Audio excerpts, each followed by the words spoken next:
Hello, everyone, and welcome to the Henchman's Memoirs. This is our 5e Dark Souls of Drakkenheim campaign recap. When we last left off our party, they are trying to undertake one last quest that will get them up to 5th level so they can start to be ready for the Battle of Temple Gate. And they have decided to head into the inner city and try to get control of the Cosmological Clocktower,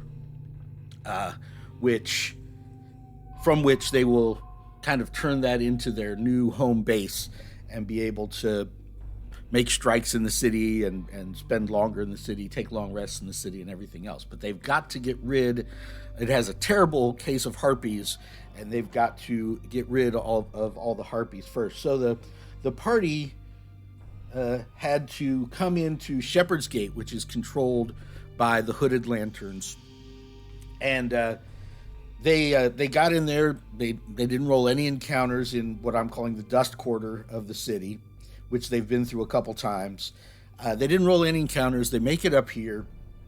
They interact a little bit with the Hooded Lanterns, who they are coordinating with the Silver Order for their eventual attack on Temple Gate down here.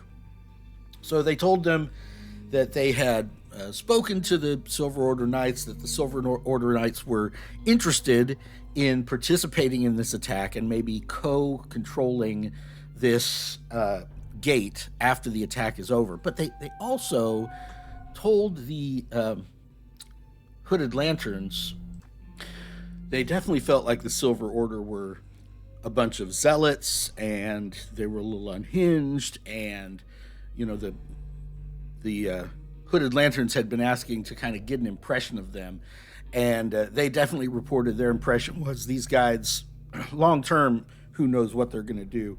I think it was here that I also dropped some more information about the Unrivaled Four.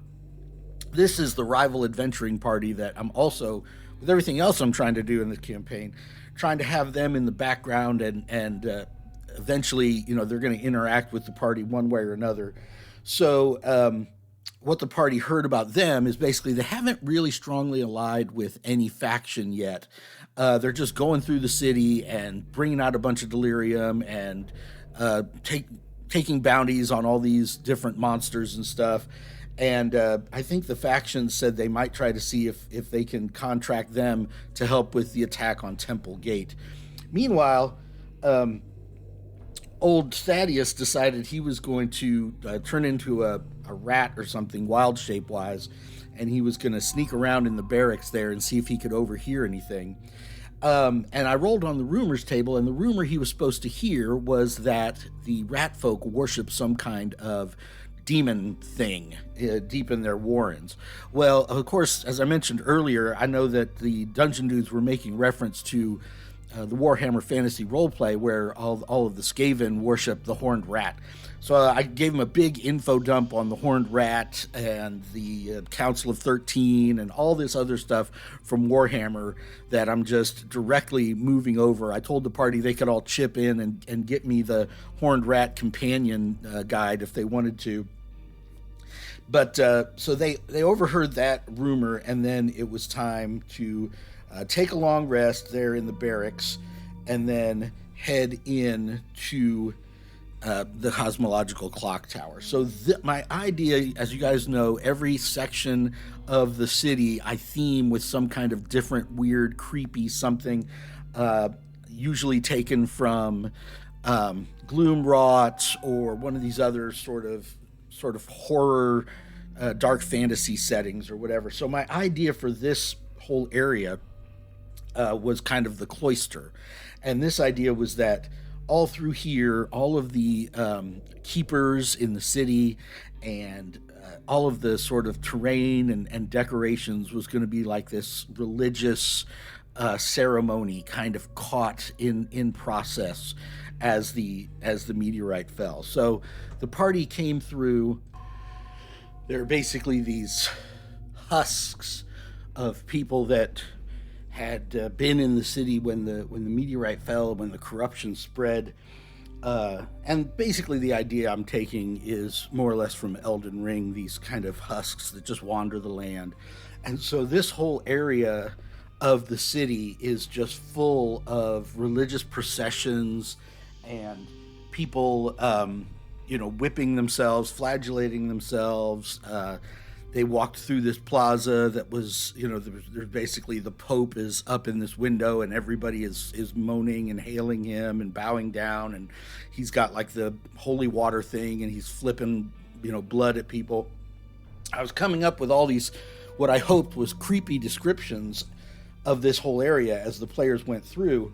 But none of them would do me the common decency of rolling a 1 so I could actually have a combat encounter with them on the way.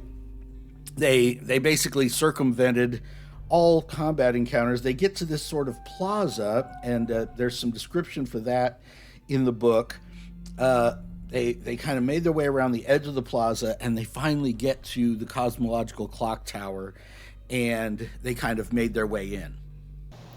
All right, so here we are in our actual gaming setup. It's easier to describe what's going on here.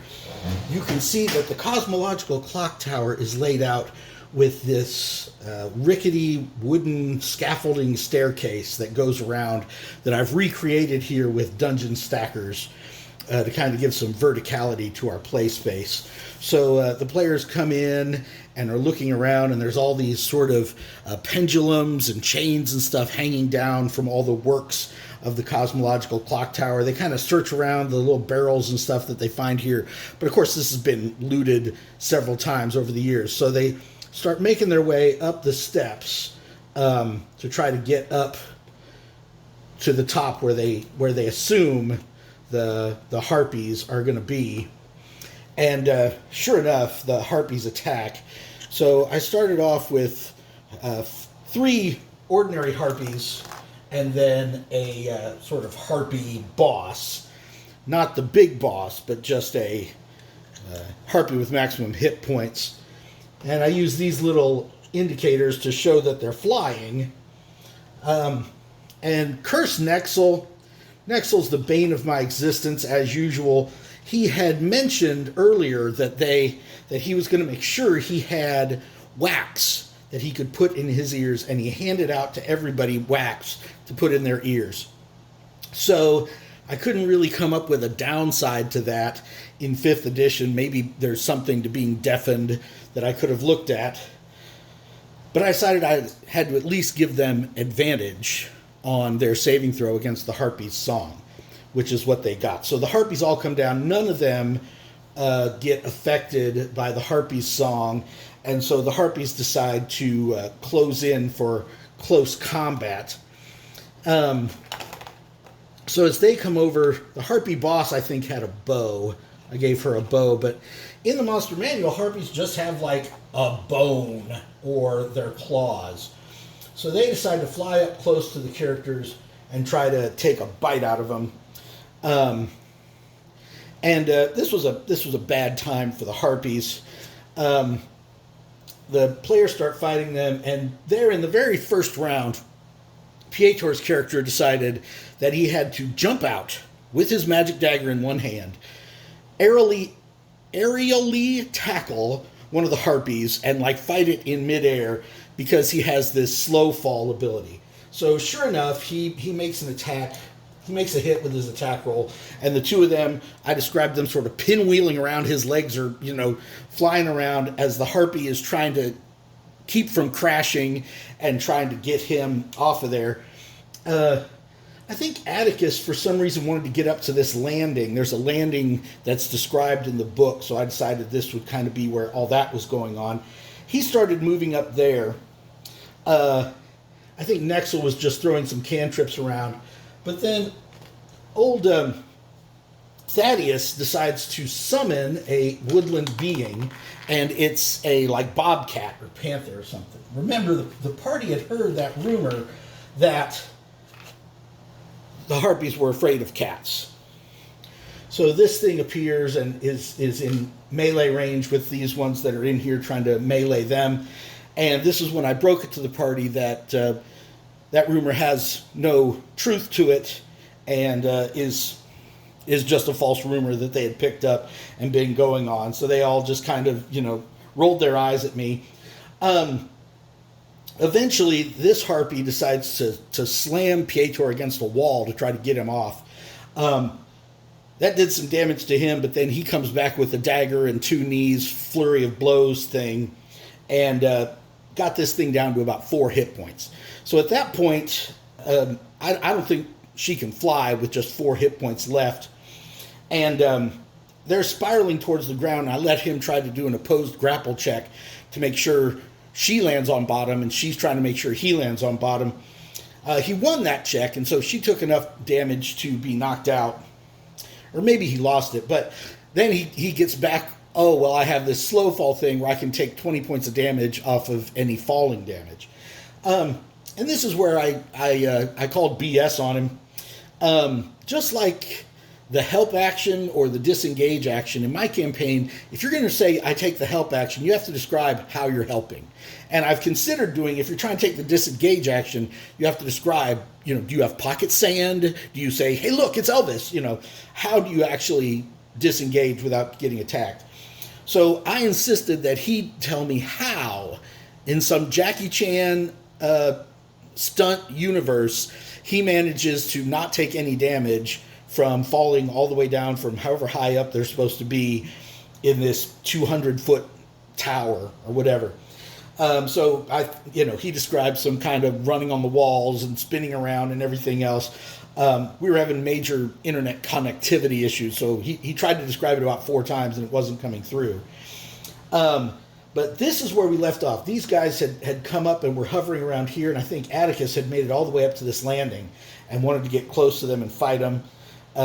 These guys were still down here. The leader was still flying around, and we just ran out of time for the session, and we're going to have to pick it up there next time. So anyway, if you're enjoying the content and you want to keep getting these campaign recaps, give us a like, give us a subscribe, maybe drop us a comment to let us know what you think, and we'll be back next week.